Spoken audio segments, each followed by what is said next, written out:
Well, hello there, everybody. We are back again to talk today about another meteorological topic that's jumped to the forefront of the news in recent days, and that is hurricanes, with Hurricane Lane bearing down on Hawaii and the fresh memories of the very active hurricane season in 2017 still in everybody's minds. I think it's a good time to talk a little bit about hurricanes. Obviously not something that impacts us directly here in Montana, but when you've got a major hurricane bearing down on United States land, that's a national news story, and I think it's a story that's not very well told for the most part. I think we leave some gaps and stuff and just kind of expect people to fill in the blanks with some complicated terminology that maybe they don't understand, and we don't always have time on the air to fully get into. So I wanted to take a few minutes today, got my trusty whiteboard here, and just dive into a little bit of some of the basic hurricane stuff that maybe leave you with a better understanding of what we're talking about and how to interpret the information you're getting if you're interested and you're following stuff like Hurricane Lane. So the first thing to talk about is the intensity scale. That's always what you're going to see when we refer to hurricanes. It goes 1 through 5. It is called the Saffir-Simpson scale, named after the guys who made this scale, and it's based on sustained winds. Now, the sustained is the key word there. We're not measuring wind gusts, so wind gusts could be well above any of these ranges, but it's the sustained winds that dictate where the hurricane is rated. So anyway, anything above 74 miles an hour becomes a hurricane. Once you've got sustained winds in that category, it goes from being a tropical storm to a Category 1 hurricane. It goes all the way up to Category 5, which is 156 miles an hour and up. Right now, Hurricane Lane is in that Category 4, measuring right around that 150 mile an hour mark, so it's a very strong hurricane. And that's what we're talking about. Rainfall is not, doesn't really matter here. Things like storm surge you'll hear spoken of a lot, and that is not what's going into the grade. The only thing that they consider is the sustained winds, and that's how you end up with this. All that other stuff kind of becomes ancillary, and you have to pay attention to the specific storm and the forecast to get more information about how that stuff might specifically affect what's going on. But for intensity, we're talking about winds.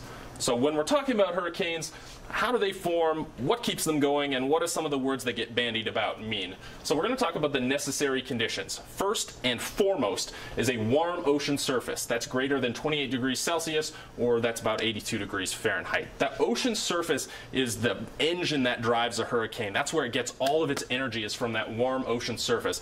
And that's why we see hurricanes developing more at around this time of year, even into September and October, because it takes that ocean surface all summer to get as warm as it possibly can. Even though air temperatures are starting to cool from their max values already, hurricane season still happens primarily at this time of year because that water is even warmer.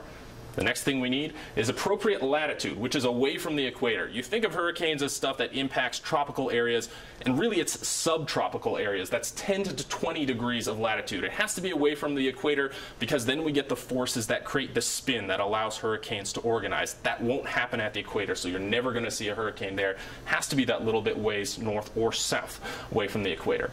The last thing that's a key component of hurricane development is low vertical wind shear.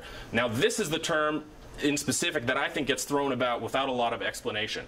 So vertical wind shear breaks up hurricanes. So if we look down here, I've drawn, and this took me a long time, so please don't make fun of my drawings, basically a cross-section of what a hurricane looks like, as well as a vertical wind shear profile on the side here.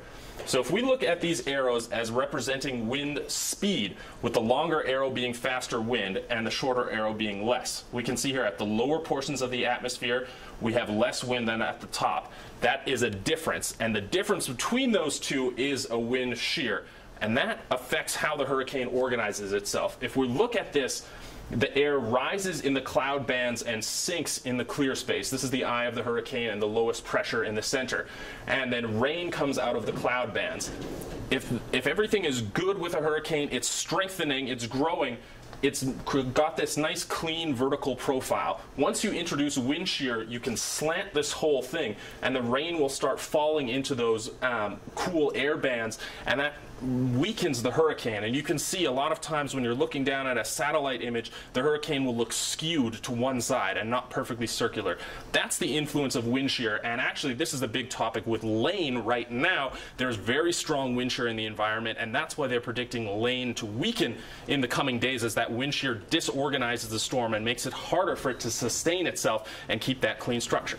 So hopefully this was just a little bit of extra information for you about hurricanes, so you can understand a little bit more about what meteorologists talk about or what you see just even on the news when it becomes a big event like this, and walk away with just a little bit a better understanding of this natural phenomenon.